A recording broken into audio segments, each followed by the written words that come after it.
Hello and welcome to the latest episode of the Rangers Women's Supporters Group podcast. Hope everybody's had a enjoyable break and is back refreshed, ready for lots of football this year. Do you have a good break, Alan?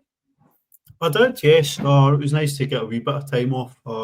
Maybe not as much as some people, but spent it well. Saw a few people I've not seen for a while, and had a wee bit of a break for some of the football at least. Yeah, definitely, but we're back with a bang today. So we travelled, well, not far from me, but maybe further for some people, to Ochilview to face Queen's Park, and we started with Vic in goals, with Vic Knock, Leah Eddy, Laura Rafferty, Brogan Hay, Kirsty Howitt, Rio Hardy, Mia McCauley, Lizzie Arnott, Chelsea Cornett, and Liv McLaughlin. So quite a strong team there. Are you happy with that? Yeah, I think the happiest thing I saw about the lineup was that we're probably going back to a familiar shape with a three at the back and three wide players in the team. Was a wee bit of a surprise, but as I expected, Mia was the one that played sort of just off the strikers, so quite happy with that. I think the biggest question everybody was asking was where's Jenna Fife, because she wasn't even in the squad with Megan Cunningham on the bench as a sub keeper, but very happy with the team it was put out. Yeah, I never even seen Jenna about like in the ground or that, when usually you see the players kind of in the middle with Joe as they're like warming up and that. So hopefully it's just maybe the kind of sickness bug that's going around the now, and it's not anything serious. But Megan's usually quite reliable anyway, so it's not the end of the world. But still, hopefully she is back soon. So we started off quite well. I think the players looked quite refreshed after the wee break, and were straight into the swing of things, getting shots off, and we scored quite early for a wee change. Lizzie getting on the score sheet and a nice assist for Nick.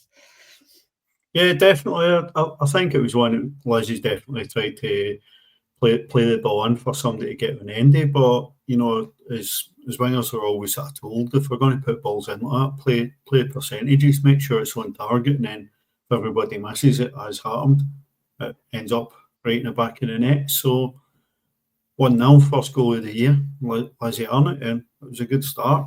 Just I think about 9 minutes on the clock. So Yeah, I don't think many people had Lizzie did his first goal scorer on the predictor, but I think only one, and Graham will be annoyed if you don't mention it was Graham who predicted Lizzie, so he was delighted. yeah, I was coming to that. Graham was extra celebrating. I kind of looked at him and then I was like, oh, he's predicted correctly. So well done to Graham for predicting that. I think it's a couple of extra points, isn't it? So the next goal came quite quickly. I think Mia worked quite well in that kind of number 10 position, would you say? She got the score sheet this time. Lizzie was the provider. Yeah, Mia was buzzing and getting around the box and probably quite happy to get a wee bit more involved, being central. And, Lizzie was having a really good game, really good start to the game. And we're feeding a lot of balls into the box and maybe weren't quite coming off, but, Mia made this one count.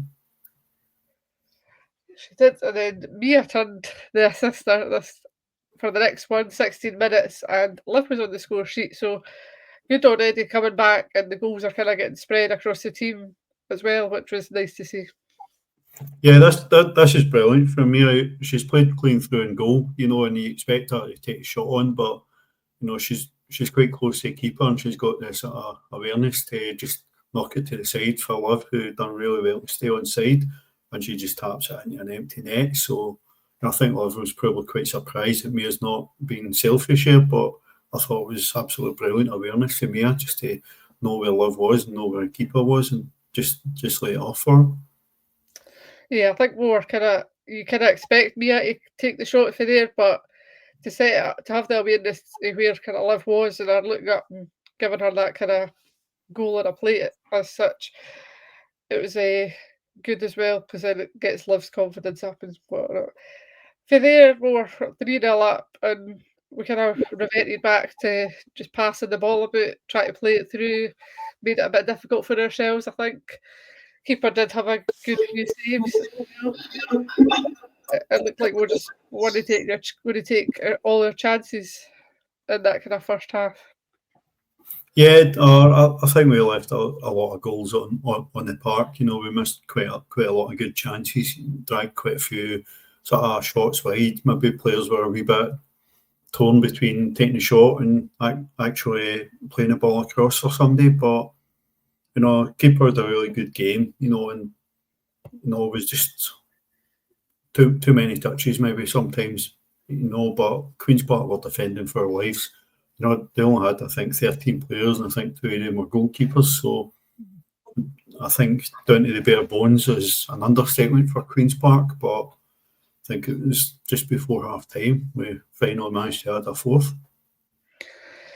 Yep, and Rio got on the score sheet. I think she tried before that a couple of times, and it just seemed like it wasn't going to be her day. But she did manage to get on the score sheet, so good to have the strikers kind of firing and getting goals.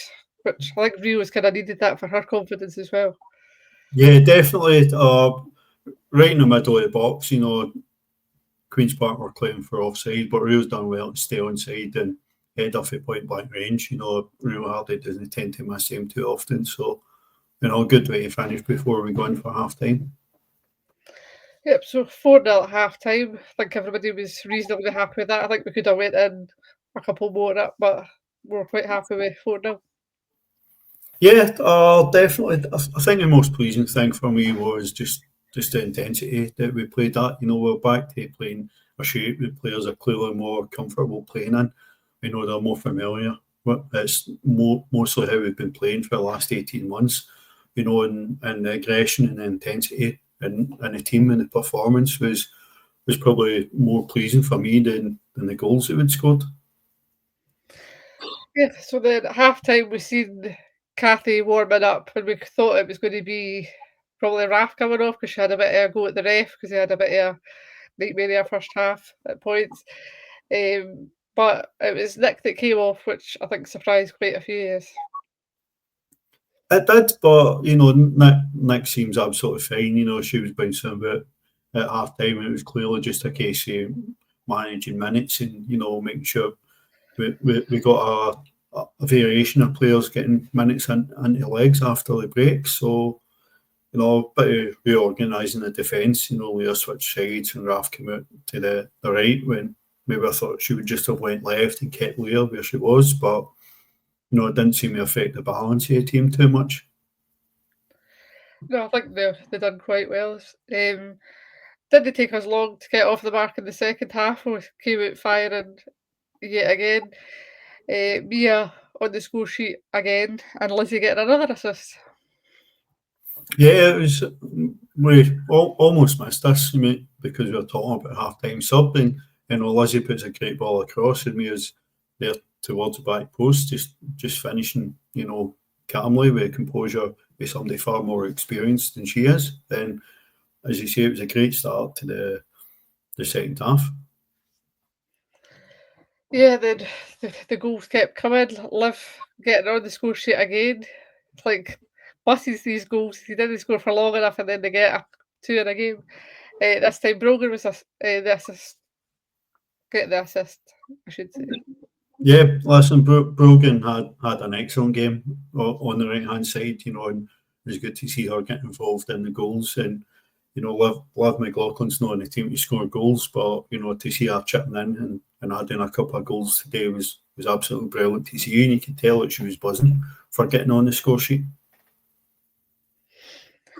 Yep, and we got Jane and Wilco came off. Kirsty and Rio went off, and we thought the next goal was Wilco's because it looked like it. And to be fair, I haven't looked it back at it to see if it is, but it's been put everywhere pretty much as an own goal.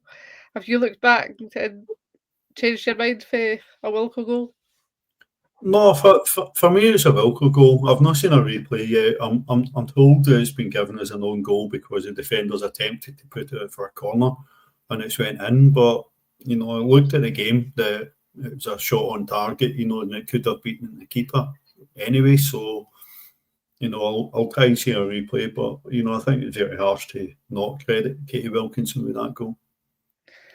Yeah, one for the GBS goals panel. That I think I've got that in the women's game. 71 minutes. Brogan finally gets on the score sheet after her trying as she might and it just going narrowly wide. She eventually got on the score sheet, and Liv got an assist for this one. Yeah, definitely good. Both of them getting their numbers up. I think the least Brogan's performance deserved today was a goal. And she was unlucky. It was only one goal today, but she thoroughly deserved that. A really good finish, across the goalkeeper. Yeah, I think she nearly scored quite soon after that, but it obviously wasn't to be for her. But a minute later, I think which might have been Brogan nearly scored, but she got the assist anyway, and Wilco was on the score sheet and given it this time. Yeah, if I remember that goal the right way around, it was just one that Wilco was just pretty much right in front of the goal, bundling it home. But there's no need to refer this one to the best goals panel. It was 100% Katie Wilkinson's goal, as was Yeah. the next one. Yep, with Wilco, which should have been her hat trick and might still be if that other one gets overturned. But great to see her coming off the bench and doing what she does, scoring goals, and hopefully she can continue that into even the bigger games that obviously we're going to touch on shortly. But good for her confidence coming on. If the ball's in that box, she's going to kind of put it away 9 times out of 10, unless she's hitting the crossbar. But Yeah, that other time she's going to hit the bar, definitely. But but she seems to be full of confidence again after getting a bit of a rest. So it's good to see. Obviously, she's top goal scorer as well. So good for her to get a couple of goals.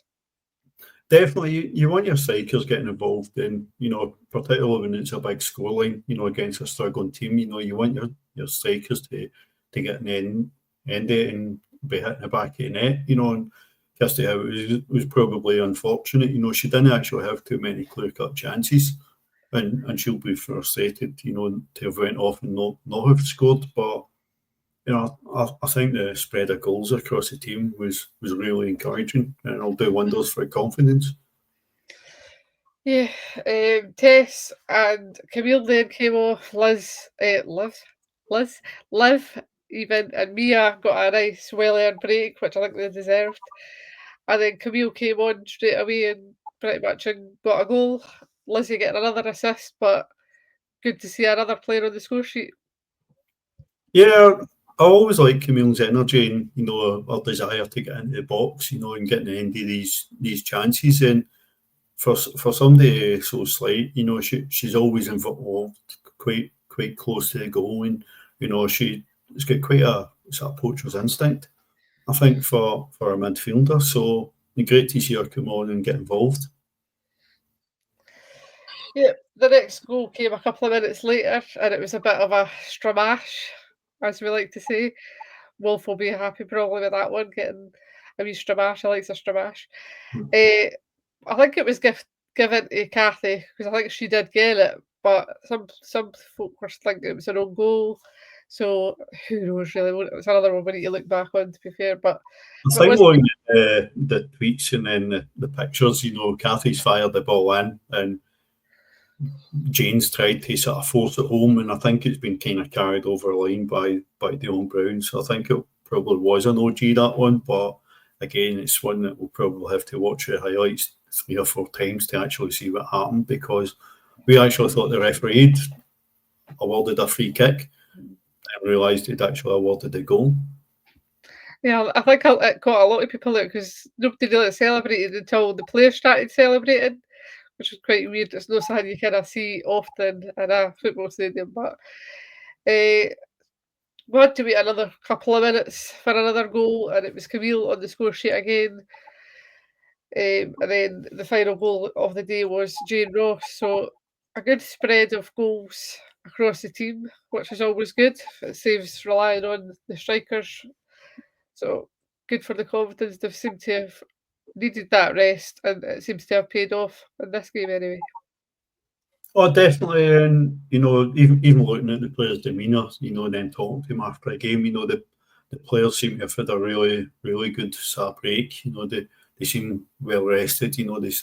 I think we spoke on the pod before Christmas that it was a break. It was badly needed, and for the team, the sort of coaching staff, and probably even the fans to a degree, and I think it's been really good for the players. They've came back.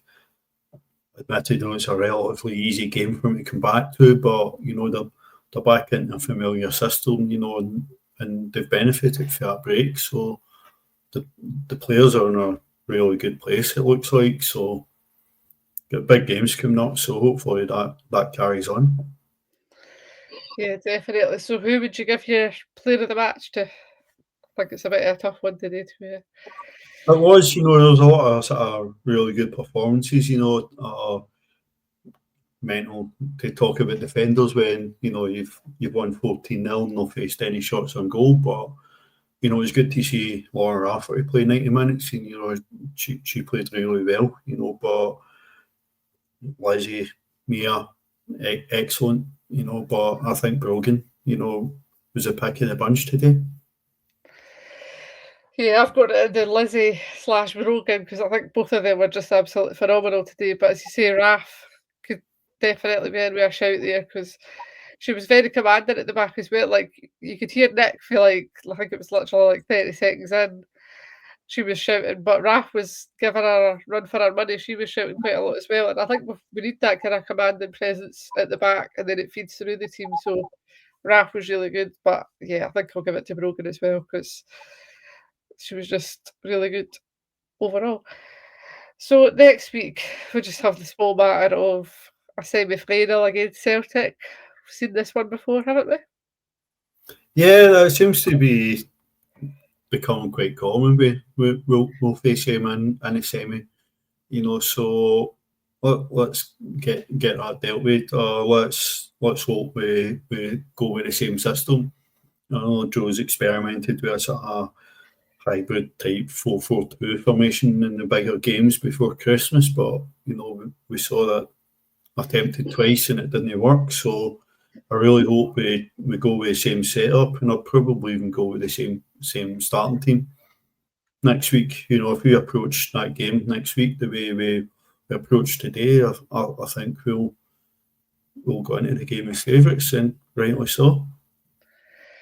Yeah, I would agree with that. I think Leah Eddy in particular is much more comfortable in that back three, and you can see that today. She just went about her business really effectively. I think even whoever you put in the centre back, whether it's Raf or Kathy, they seem to be more settled as that lone centre back now. Whereas I think before Kathy would have been better within the two, but I think she's kind of settled into that kind of centre back position of her own. And then obviously Nick would just run up and in that wing all day. So definitely I think we need to stick with the three at the back. It works. And as you say at the game, it worked so well last season and we were almost a couple of goals away from a treble. So why change it? And I think we just need to stick to that and hope for the best. I think it will catch them out because I don't think they'll know what to expect with Joe kind of experiment. But I would be quite happy if the team that started today was the team that starts next week as well. They'll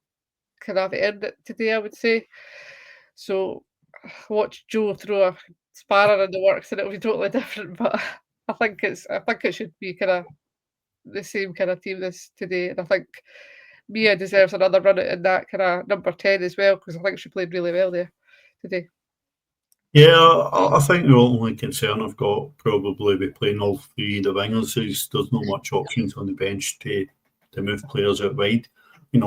Particularly playing sort of a wing back role, is demanding on the wingers, so that might be the only sort of reason to sort of change that up a bit, but it'd be very harsh to leave either any one of the three out after the way they played today. But I think the only decision will be who plays up front. If we keep the same system, do we start with Kirsten Rio again, or does Wilco come back in? There's also Kirsty McLean, who was in the squad today. Does she come back in? Because it worked today with Liv in Chelsea, but sometimes in the bigger games it doesn't always work. So does Kirsty McLean come back in? That depends if she's fit or not. I believe she might have been injured, but I don't know if it's, just a wee knock or just a precaution. So we'll see and probably keep a close eye on the training pictures, and see if she's involved. Yeah, I think that would give Jo one less headache if she was kinda injured, then at least that midfield's kinda more settled, but it just shows that obviously the amount of kinda players we have for the kinda midfield positions. I think if we do go with that the 3, like, Lizzie, Mia and Brogan, there's always a chance that Jodie could come in and play in the wings. That is where she's more likely to play. The Megan Bell's there, champing at the bit, ready to come in. Camille seems to be able to play in kinda any of the midfield positions, so there's definitely options. It's just whether we want to start strong, get the game won, or leave kinda me and that, as Jo seems to do, on the bench and then bring her on later in the game. Hopefully we start fast, we put the game to bed early doors, it's meant maybe to think that we'll do that in a big game like that, but I want to see us actually go and put on a performance and assert our dominance. I think the game's there for us to be won, but they're a really dangerous team. They've got some players that are doing really well this season, and if we're not bang at it, we'll be in deep trouble. So I think carrying on for where we left off the days is what we have to do. No, definitely. So we'll see how that goes next week. It is an away game, so it's in Hamilton, 4:10 kick-off, and it's on BBC Alba for a change. I think probably just because it's a big game that BBC Alba took it, because these games usually aren't on TV, are they, the semi-finals? Usually Uh, Sky it's sponsored by Sky Sports, who have zero interest in showing it, it seems, but I'm sure they'll show the final. Until it gets to the final, and then it's at Tynecastle, and suddenly they're interested, but yeah. So yeah, hopefully we get a good result there and everybody's happy. The loan report, do you want to go over that? I think there was a lot of games called off, to be fair, so Yeah, but on the loan report, obviously we knew two players wouldn't be able to play for Queen's Park, but it was you spotted that Lily Boyce is getting a bit local view in a Queen's Park tracksuit, so we're deducing that Lily's also joining Queen's Park on loan for the rest of the season. It's not something we've seen announced by the club, but your top detective work, will suggest that. But with a lot of games called off, some of the girls might have featured for Kilmarnock. I've not seen the lineup, but I didn't see any involved in the goals. Kilmarnock won 6-0 today. Casey McKenna played the first 45 minutes for Spartans, who had a tough afternoon at Meadowbank against Hibs. And Motherwell had a really good win up at Dundee United. Laura Berry played 74 minutes, scored 3 goals. Water is wet. because of course it does. And Mason and Sophie came on and played the last 25 minutes or so, and Sophie capped that off with a goal. So real good for the 3 girls at Motherwell.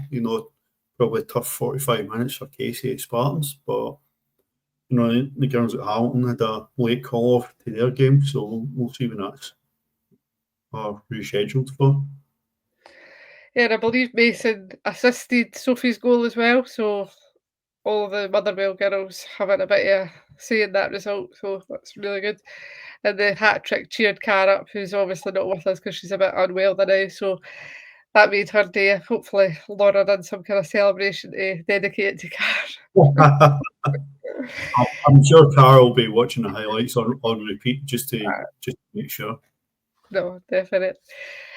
Laura Caveri's going to be hot on Wilco's heels with the amount of goals she scored, and she seems to be on penalty duty as well for Motherwell, which probably isn't that surprising considering she's a striker, but just shows the trust in that they've got in her to put a youngster in the kind of big pressure moments. No, definitely. This is obviously Laura's second season at Marvel, so she's there and she's earned a lot of trust. She's starting most weeks. And she's showing she'll play it wide if that's what the manager needs. She's learning the game really well there. And it's a really good club for Laura Berry to develop at. I think we'd all prefer Laura Berry to still be with us and banging in the goals for us, but if she's going out on loan, she has to be playing. And if Laura Berry plays and believes in herself, Laura Berry will score goals. So really going to be interesting to see how Laura finishes the season. She's had a brilliant time at Motherwell, and I expect that to continue. Particularly if Motherwell don't actually make the top six, Laura Berry's just got to be a complete belly to the five teams with Motherwell in the bottom six as well. Yeah, absolutely. Whilst we're talking about Laura Berry, we should probably mention that she has also secured a new contract with us, so she'll be at Motherwell obviously the rest of the season, but she'll be firing goals for us next season, all going well. That was announced over the break just as an extra Christmas present to Car that she wasn't expecting, but she was very happy about It it. was a rather excellent Christmas present to all of us. So, and it was a smashing wee sort of video they done to announce it. So, yeah, it's the content we were all looking for, not expecting particularly at that point in time, but very welcome nonetheless. So obviously well done to her, and I think she'll be buzzing with that because she supports the club and she wants to be kind of fight for her position here. So I think she's more than capable of doing that. As we basically run a supporters club just for Laura Bennett at this point, but we'll leave it there before she watches this and gets too big an ego. The predictor, how did everybody get on? If you managed to have a look at it, yeah, there's some good scores in it, but with no sort of SWPL 1 games for next weekend, other than Hearts game, it's been moved. I won't post an update until sort of next weekend. So the games that have been rescheduled from today and are played over next week, everybody's scores are in for them. So I'll add them into this round. Right now, Graham's leading this round. He's got, just have a wee check. It was still Graham. Yeah, Graham's got 22 points so far, and Kirsty Wilkie's got 20 points from us round. So adding in some extra games is we sort of late Christmas bonus for everybody taking part. So at least 2 more games will be counted. I don't know when the Hamilton Ayr game, but if it's played before next Sunday, then they'll add that in. I think it might be getting played midweek, possibly the 14th, maybe. Wednesday. I think it might be, so that would work out well because then it can get added in, whatever. So yeah, good, well done to Graham getting some extra points there. Pretty much wrap up there. I just want to quickly mention that Tracy, our regular viewer, supporter of the podcast, is doing a fundraiser for pancreatic cancer next month. She's running 28 miles, so we'll put our fundraising link in the description of the podcast. So if you've got an extra couple of pennies, you can donate to that. It's obviously a worthwhile cause, and it makes a nice change for me, fundraising, Alan, eh? Aye, it's usually you doing the fundraising, but what Tracy's got to do is a brilliant effort. And she's a big supporter of ours, so the least we can do is support her. And it was nice that people came up and said to us today that they love the podcast. And Tracy's that much a part of supporting it, and they thought she was part of it and she was behind it. So that was a wee chuckle we had, but it was always really nice that people come up to us at the games and talk to us about what we say in the podcast or say they like what we're doing. So that means a lot to always do it, and a lot, I'm sure, to Car who's sitting trying to feel a wee bit better. So yeah, definitely, we appreciate all the support as always. So we'll leave it there, I think. We'll see you all next week, hopefully. Big game. The tickets are on sale, and I think they're not charging us for car parking this time, so that will probably make it easier for people to get to. Anything else to add, Alan? no, I think we've pretty much covered everything. All it is welcome back. It's Sundays have not quite been the same in the last few weeks, so it's good to get back to habit. It's good to see everybody and hopefully see as many of you as possible next week, and hopefully we'll be celebrating a big win. Fingers crossed. Right, we'll see you all next time. Bye.